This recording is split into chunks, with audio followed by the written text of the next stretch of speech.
Hello, and welcome to another video here on the Double D's channel. I'm Robo Duke. That's your first D. D Nice here. Second D. And we're here with another one of our instant reaction videos. Mortal Kombat!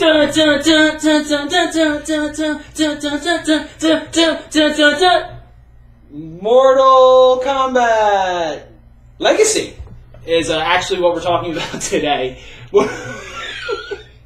Damn, man, you really caught me off guard with that. You are looking to shout it that loud. You get the instant reactions, man. That's what we give here.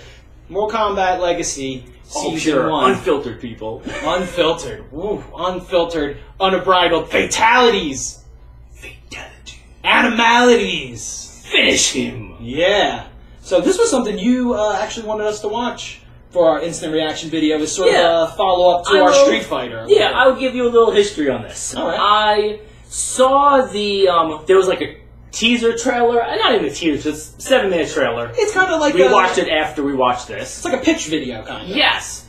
And it just got me jazzed. Like, it really, I was just like, that's the Mortal Kombat I want. And you saw it back in 2010 when they originally I want to say 2010, 2000. I think I saw it a little bit before this, maybe like a year before this came out. Yeah, which it did. It came out 2011. 11? Okay. Yeah, that one came out as a promo pitch to hopefully get this made. So one was 1 year behind the other, which is pretty damn good for having like releasing something and a year later you got it, because sometimes that stuff takes a long time. I didn't even know when it finally came on YouTube, and then next thing I know, I'm like in like a video store and I see this, and I was like, oh crap! And I bought it, watched it, dug it. Mm-hmm. And then after Street Fighter, we've mentioned this, and I was like, we got to do it. Yeah. So we did. Yeah, I actually, good. I don't think it's as good as Street Fighter. The second time around, I have to agree with you. Not as good. But not as good. I haven't watched Assassin's Fist again, so who knows what our opinion That is would also be. true. But the neat thing about this is Dennis did buy the Blu-ray, but you can watch it still on YouTube. We'll include a little link in the description so you can follow and take a look at it. 10 episodes long. It's 9 episodes. 9 episodes? 9 episodes. Oh, yep. Wow, I thought it was 10 episodes. Basically, each episode is broken down by a character. Yeah, giving you a little backstory on each one of them, because this was like Street Fighter, Assassin's Fist was a kind of a lead up to Ultra Street Fighter 4, which came out this year. This was a lead up to Mortal Kombat 2011. I had no idea. Which I love. That's all that guy. Which is a great movie guy, game guy. Yeah. Might be something we'll get into a little later, that game, hopefully. Maybe at a later date we can explore a little of that, since this guy's never seen it. Wait, so we won't? It's a mystery to everyone. But this... Just looking at the pictures, I dig them. Yeah, it's good, but it is a gritty look at the Mortal Kombat universe. Yes, I should have counted how many times you said this is really gritty. This is really gritty. You said it a lot. And because Mortal Kombat has always had a little bit of a tongue-in-cheek to it. But I feel like that was... You know, it had dude turning into dragons. But that wasn't until the second one? The second one had animalities, but even the first one, I mean, ripping dudes' hearts out of their chest, it was all very kind of silly looking. But it was silly, but it was always known for its violence. Exactly. Because, I mean, that was...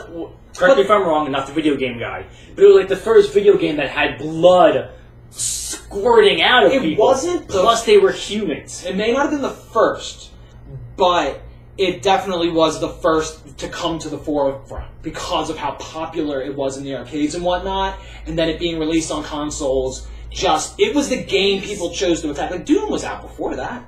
And Doom was violent as hell, but it wasn't people, so you do have a point there. It was people, yeah, but isn't Mortal Kombat the blood code? That's where that came from. For Genesis. Yeah, well, Super Nintendo, you couldn't get blood no matter what. You can never get blood. No blood in Mortal Kombat on... That's why I'm a Genesis guy. Yeah. But the difference between that and this is that is still... It's dark, but...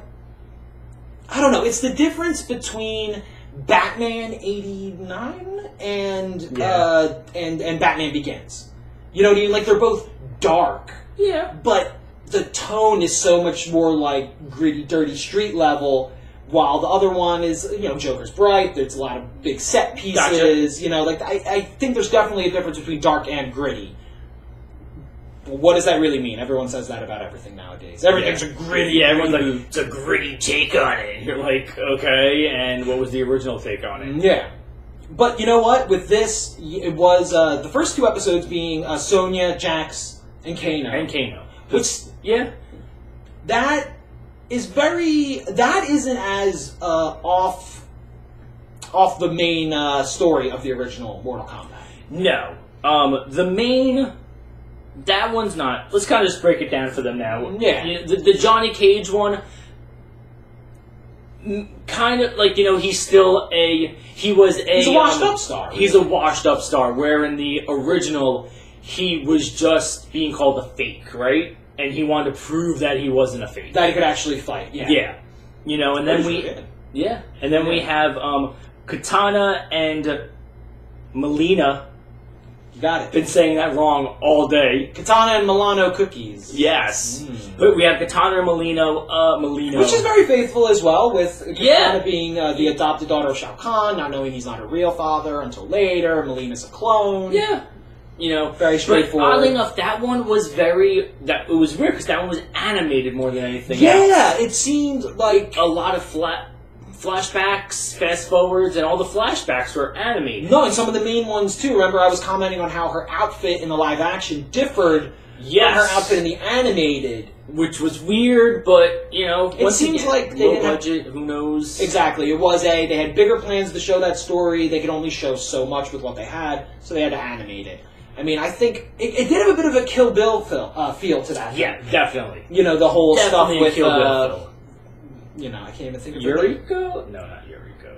I don't know. I can't. Lucy Liu. Yeah. Her flashback scenes. Silly rabbit. It might actually have been the same animator. I almost think it might be. It was very similar animation. It could have been the same studio. Internet, get on that. Look it up. Yeah, once again, we didn't look it up because... We just thought of it now. We just thought of it now! What is this? Instant reaction! Exactly. Just thought of it. Just thought of it. And then things get weird when it gets to the Raiden episode. But it's my favorite episode. It really is. That is the one thing I remember most about this, and it's my favorite episode. I love it. It's probably the strongest episode out of all of them. Yes. Yeah. Because it tells... I don't want to say it tells a complete story, but it tells a very different story of Raiden. Solid story, though. Yeah.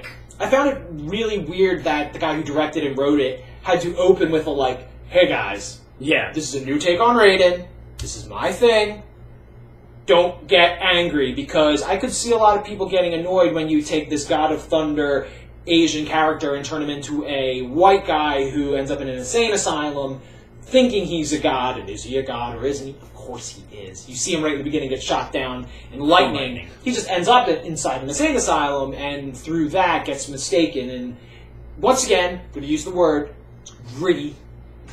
Because it is. It's, insane asylums give me the creeps. I think they're the scariest places in the world because you can't trust the crazy person. I just want to go into a padded room and have fun. And just jump around? Yeah. It's called a bounce house, man. That's what I want. Bouncy house. But I want to be in a straitjacket while doing it. Well, get a bouncy house and a straitjacket. All right. We'll take care of it. Look for the video. Or will you? We won't? All right. So anyway, Raiden, really cool episode. He's insane. You don't really see him use lightning powers, though. That's what... He doesn't use lightning powers, but he is, shocked and tasered, and it doesn't affect him. Yeah, he kind of, pushes it. Actually, and I even mentioned it while we were watching it, he has, he heals himself. Yeah, the lightning, when he gets shocked, it, powers him up. Because he ends up, he's, all, they give him lobotomies. Yeah, so he's all, black-eyed and everything. And as he's being shocked, at one point he shoots, they shoot him with the taser and he grabs it and he just absorbs it and he does heal himself. Oh, okay, I didn't see. Yeah, you did yes, notice that and I didn't at first. It's my, hands down, episode 6 is my favorite one. It really is the best one because once you get to the finals, which is Sector and Cyrax, which was really weak. Who was right before that? Oh, Scorpion and Sub-Zero. See, that one was good too. Those were the strongest ones, I think. And I think they're strong because they are subtitled. They didn't try to do the whole let's speak in English. They did speak in. Yeah. I don't know if they were Chinese or Japanese. They're Japanese. They're Japanese. They're Japanese. Which yes, because they have kunais. That's Japanese. That's not a Chinese. fair enough. Which makes it more authentic to me. Yeah, Which is good. with what's his name, Hanzo Hasashi, I think, or something I like remember that. they kept on calling him Hanzo, so I remember it was Yes, Hanzo. who Scorpion was before, the tale of how he came to be in the war between the Shiranui clan and then whatever the one that Sub-Zero is. But it has a really cool twist ending. Lin Kuei, yeah. Is it? Well, aren't the Lin Kuei also Sector and Cyrax? Yes. I think they're also the same Yes. as Sub-Zero. Yeah, so they're all Lin Kuei. You are right. Point for me. I remember something. So Scorpion Sub-Zero is cool. I don't want to spoil the ending to that because it actually caught me off guard forgetting what Scorpion's story actually is. Oh. So when they have a little twist at the end, Won't say anything. Yeah, it's really cool. Definitely watch that one. That's a strong one. It's probably the only one with a real twist at the end, actually. The rest is all very... But if you know Scorpion's past, you're going to see it coming. Sector and Cyrax, though... That's the final episode. And it's weak because it ends with Yeah. a CG fight scene. And they may have mocapped it because that's what Mortal Kombat has done since the very beginning when mocapping was full motion And video capture. That was the one thing I remembered most about that. Like, watching it this time before, I remembered, there's a Cyrax and Sector that's animated, like animated fight. And I told you that too, like when it started, and I was like, I'm not really interested. That's when you mentioned it might be motion captured, and I can see it. Yeah. I mean, I think it is motion captured. I mean, they have a character named Mocap in the games. Like, I imagine they definitely did a bit of motion capture. Only because the animation's not top quality. You can tell it's animated, but the moves are fluid still. Yeah, the moves are fluid, but like the frames per second, I think, aren't up high enough. Like, stuff in the video games looks a lot better, which, if you haven't checked out 2011 Mortal Kombat, check it out. But this also, I'd say, check it, it's not really, what did it end up being, like 2 hours, maybe, tops? Oh, no, less than that. According to an hour and 4 minutes. 104 minutes. Hour 40 minutes. So, yeah. But I will say on the Blu-ray, we didn't watch any of them. Oh, did you check out the special features before? I checked out some, but not a lot of them. Yeah, I know, we didn't take a look at those. There's a lot of special features on here, which is pretty cool. A lot about the director and the guy who made the trailer. Mortal Kombat Rebirth that got this to be financed and made. Yeah. There's a lot of that on here, which is cool. Yeah, which we forget. One of the best things about this is who's Jax. Spawn himself. Yeah, Michael Jai White, who's a really great Jax, actually. Like, he's the perfect size. He is. He's freaking huge. And the instant you see him in Rebirth, you're like, yeah, that's Jax. That's perfect. And like, I like how they made him. He was lieutenant, or was he a? He's a lieutenant or a major. He's up there. But I mean, he's wearing like the suit, the tie, the suspenders, and you're just like, in this day and age, that's what Jax would look like. Yeah, they made him a beat cop instead of like a soldier. That's or whatever he is in back in the day. Just imagine. You know what they were? They were on like a soldier squad or something. They weren't cops. Striker was the only one who was a cop. It was a special force. Him and Sonya. Yeah, which Striker is in this as well. Sadly, he doesn't have a backward baseball cap. No, he doesn't have his baton either. Yeah, it's not. Those hats now forward in the new ones, actually. Really? Because backwards caps aren't cool anymore. Not as cool anymore. Fair enough. He's got to look professional. Even Raiden gets his hat later on. For no reason. It's just like, hey, the guy's wearing a red hat, thanks. Like, just takes the guy's hat. Like, I need to look like Raiden. Ha! And it's a white guy, but that's alright. Christopher Lambert was a white guy. His fight scenes were good. I believed him when he was fighting the guards. Yeah, and that was good. The strong point of these is definitely the fight scenes as well. Yeah, Johnny Cage, really good. Johnny Cage, the guy who plays Johnny Cage. Johnny Cage, really good fighter in this one. Yeah. I mean, which I'm a little sad. Excellent. Apparently, he's replaced in. Yes, let's bring this up too. Yeah. There's a follow up to this. There's Legacy Season 2, which is free on YouTube. We're gonna have to check out, and we'll give another instant reaction to that as well. We're not sure if they're connected at all. Because we have no idea. We're going in blind. None of us has seen this one yet. Yeah, we don't want to look any of that stuff up because, like, Johnny Cage, instead of being whoever he is in this, I don't remember, it's Casper Van Dien from Starship Troopers. Who I don't think he's a martial artist. I don't know. I don't know. But we'll see. We'll get to that. But final verdict. I mean, you obviously enjoyed this. You own it. But second time around? Second time around, I definitely enjoyed some more than others. Yeah.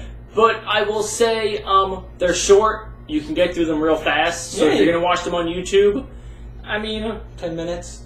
I mean, that's a bathroom break at work, man. You could Yeah, I mean, watch one a day. If you have a favorite character, pick and choose. I definitely suggest Raiden, but for the other ones, pick and choose if you don't want to watch all of them. Yeah, because they're not actually connected. They're not connected at all. All little short stories that are like, hey, this is the stuff that happened to these guys before the first Mortal Kombat tournament. The most connected is the Jax, Sonya, Kano, and Cyrax and Sector. Yes. Those are connected, but that's really it. And it's Yeah. not even like a huge connection. It's just Kano shows up in the Cyrax and Sector. Right. Sector. Right. That's it. Yeah.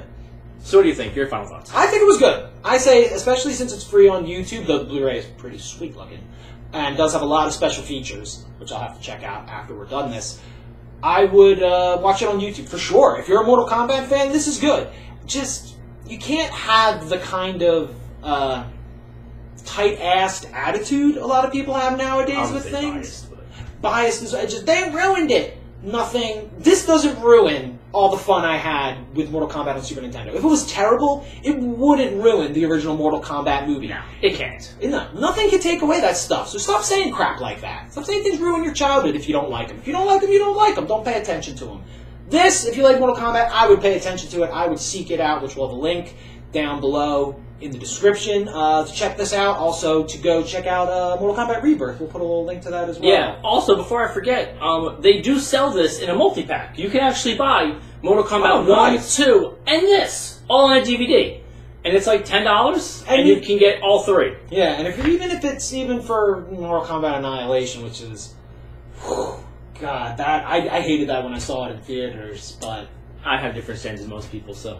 It's alright. We'll get... If you haven't noticed yet. Movie guy. Video game guy.